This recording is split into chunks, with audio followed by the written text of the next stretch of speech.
हरिया, तुम अभी तक खेत में क्या कर रहे हो? अंधेरा होने वाला है, घर चले जाओ, वरना तुम्हें पता है ना। हाँ मानसिंह, पता है, मुझे डराओ मत, पर थोड़ा सा काम बचा है, ये निपटा कर जा ही रहा हूँ।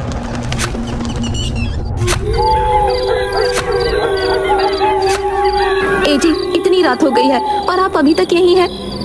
अरे तुम क्यों रात में यहाँ आ गई हो? तुम्हें पता है ना रात में छलावा घूमता है।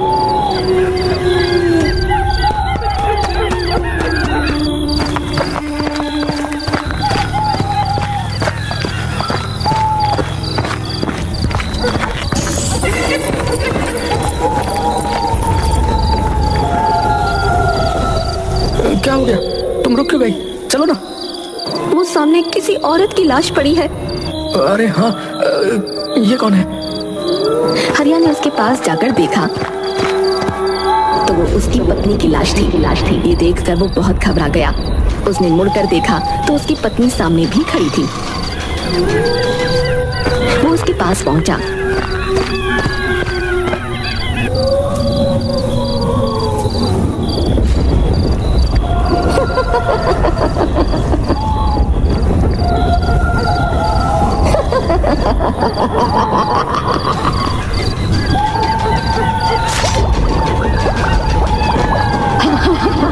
ताजा ताजा दिल, स्वादिष्ट।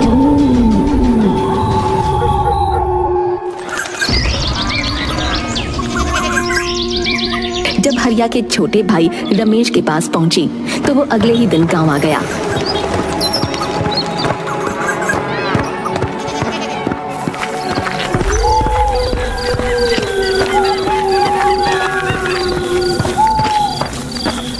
कितने बरसों बाद आज गाँव आना हुआ है। यहाँ से जाते समय सोचा भी नहीं था कि वापसी किसी की मौत पर होगी। हे भगवान, मुझे इस बुरे समय को झेलने की शक्ति दे। रमेश काफी सालों बाद गांव आया था। वो बदले हुए गांव को देखता हुआ अपने घर की तरफ बढ़ रहा था। उसके मन में गांव में आने की खुशी भी थी और अपने भैया भाभी को खोने का दुख भी था। तभी अचानक उसे हरिया ने आवाज दी। अरे रमेश, अरे तुम आ गए। अरे कैसे हो? भैया आप तो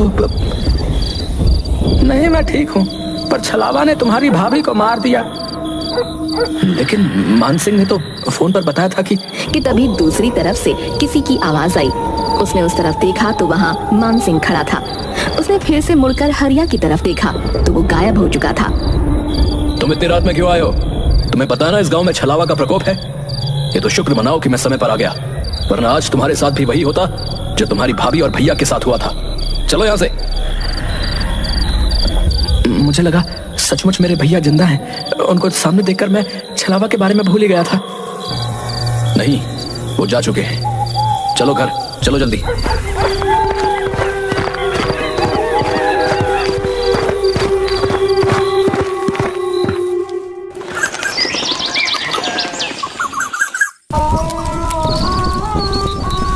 भैया, मैं आपकी चिता की अग्नि को साक्षी मानकर ये कसम खाता हूँ कि मैं उस छलावा से आपका बदला जरूर लूंगा।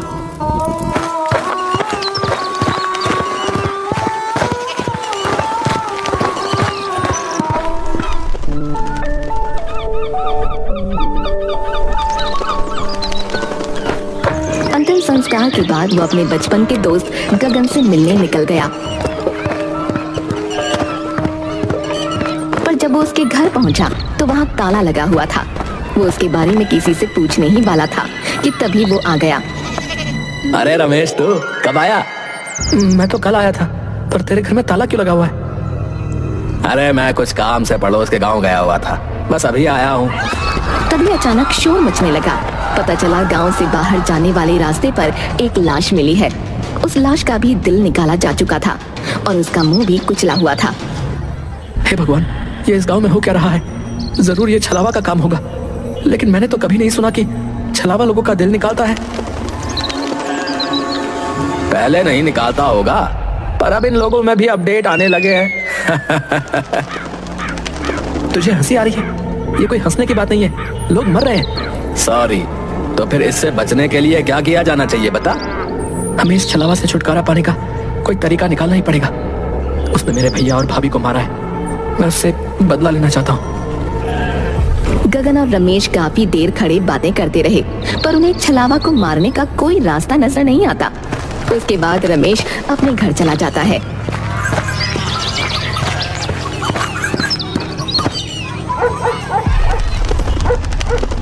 मैं छलावा से बदला तो लेकर रहूंगा, कुछ भी हो जाए। रमेश छलावा को मारने के तरीके सोच रहा था। किसी ने उसका दरवाजा जोरों से खटखटाया। वो झिझक गया। कौन है? कौन है? अरे मैं हूँ मान सिंह, जल्दी से दरवाजा खोलो, छलावा ने किसी को मार दिया है। आता हूँ। रमेश हड़बड़ाहट में उठा और उसने जाकर दरवाजा खोला। सामने मान सिंह की लाश पड़ी थी। उसके सीने से उसका दिल निकाला जा चुका था और जमीन खून से लाल हो चुकी थी। ओह माय गॉड, ये क्या हो गया? मान सिंह, तुम्हारे साथ ये किसने किया?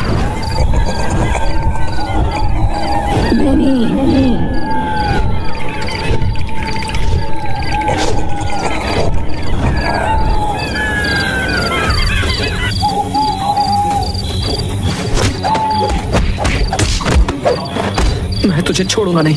पहले तूने मेरे भैया भाभी को मारा और अब मान सिंह को। उसका वो हमला बिल्कुल बेकार साबित हुआ, क्योंकि छलावा ने उसके दोनों हाथ पकड़कर नीचे कर दिए। रमेश को ऐसा लग रहा था मानो उसके अंदर बिल्कुल ताकत ही नहीं है। तभी छलावा मुस्कुराया और उसने अपना एक हाथ रमेश के सीने के अंदर डाल दिया। ये होते ही अचानक रमेश की आंख खुली और उसने देखा कि वो अपने बेड पर है। हे भगवान, ये सपना था? नहीं, मुझे यकीन नहीं हो रहा है। मुझे मान सिंह से मिलना पड़ेगा।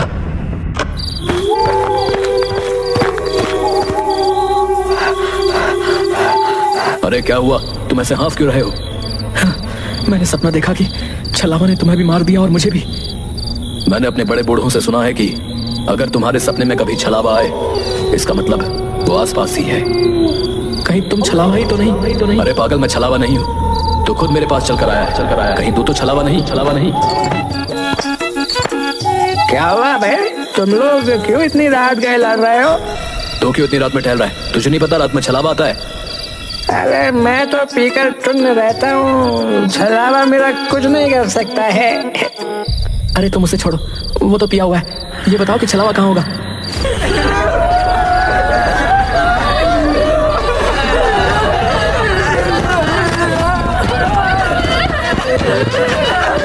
क्या हुआ सरपंच जी? अरे मेरे बेटे को छलावा ने मार डाला। हे भगवान, छलावा ने सरपंच जी के बेटे को मार डाला। सरपंच जी, अब तो आपको कुछ करना ही पड़ेगा। सरपंच जी के बेटे की मौत ने पूरे गांव को हिलाकर रख दिया था। रमेश, मान सिंह और गांव के कई लोग एक जगह इकट्ठा हुए और छलावा से छुटकारा पाने का प्लान बनाने लगे। इस छलावा को रोकना ही होगा, हमें कुछ करना पड़ेगा। लेकिन कैसे? वो तो रात में आता है और हमें अंधेरे में दिखाई भी नहीं देता। इस छलावा से छुटकारा पाने का एक ही तरीका है। अगर हम उसे दिन में पकड़ लें तो उसे मार सकते हैं, क्योंकि दिन में वो बहुत कमजोर होता है। पर वो दिन में भला कैसे मिलेगा? तो बस ये तरीका है कि हमें उसे रात में ही किसी तरह फंसाना होगा और फिर सुबह होते ही उसे मारना होगा। हमें ऐसा जाल बिछाना होगा जिससे वो निकल ना सके। गांव के लोगों ने मिलकर एक योजना बनाई। उन्होंने एक बड़ा जाल तैयार किया और तय किया कि वो छलावा को रात में ही फंसाकर सुबह मार डालेंगे। अरे गगन, तुझे पता है हम लोग छलावा को पकड़ने वाले हैं। दिन में तो वो कभी मिलेगा नहीं, इसलिए रात में ही पकड़ना है। मैं तुम्हारे साथ हूँ, लेकिन ये बहुत खतरनाक काम है भैया। लेकिन करना तो पड़ेगा, वरना लोग ऐसे ही मरते रहेंगे। रात का अंधेरा चारों ओर फैल चुका था। गांव के कुछ बहादुर लोग छलावा को पकड़ने की योजना के तहत इकट्ठा हुए। कई लोग डर के मारे नहीं आए थे, जिनमें गगन भी शामिल था। गगन फोन क्यों नहीं उठा रहा? उसने वादा किया था कि वो भी आएगा। शायद वो डर गया होगा। हम यहाँ हैं, हमें ही ये काम करना होगा। तभी एक ठंडी हवा का झोंका आया और सबकी रूह कांप उठी। अचानक सामने छलावा प्रकट हुआ, लेकिन हरिया के रूप में। भैया, आप जिंदा हैं? आप यहाँ कैसे? रमेश, मुझे बचा लो, छलावा मुझे मार डालेगा। रमेश का दिल जोरों से धड़कने लगा। वो अपने भाई की तरफ बढ़ा। तभी हरिया अचानक जोर से हंसने लगा और उसका रूप बदलने लगा। पहले वो एक बूढ़ी औरत बना, फिर एक जवान आदमी और फिर एक बच्चे में बदल गया। अंत में वो अपने असली भयानक रूप में आ गया। तुम लोग मुझे पकड़ने की कोशिश कर रहे हो, तुम मुझे नहीं पकड़ सकते। तभी एक आदमी ने हिम्मत दिखाई और छलावा की तरफ भागा। मैं तुझे नहीं छोड़ूंगा, आज तुझे मार कर ही रहूंगा।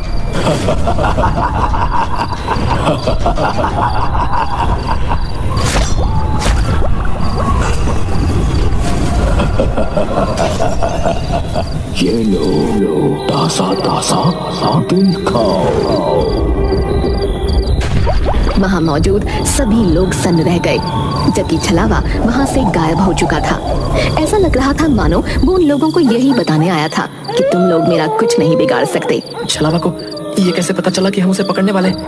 क्या वो अंतर्यामी भी है? नहीं, छलावा अंतर्यामी नहीं होता, कुछ गड़बड़ है। ये सुनकर रमेश सोच में डूब गया कि आखिर छलावा को ये पता कैसे चला।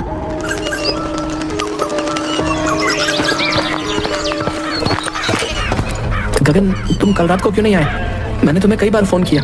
यार मेरी तबीयत ठीक नहीं थी, इसलिए नहीं आ सका यार, सॉरी यार। रमेश और गगन गांव की गलियों में टहलते हुए एक पुराने मंदिर के पास पहुंचे। चलो मंदिर के अंदर चलते, थोड़ी शांति मिल जाएगी। नहीं नहीं, मैं मंदिर के अंदर नहीं जा सकता, मेरी तबीयत अभी भी ठीक नहीं है। क्यों बहाना बना रहे हो? चलो अंदर।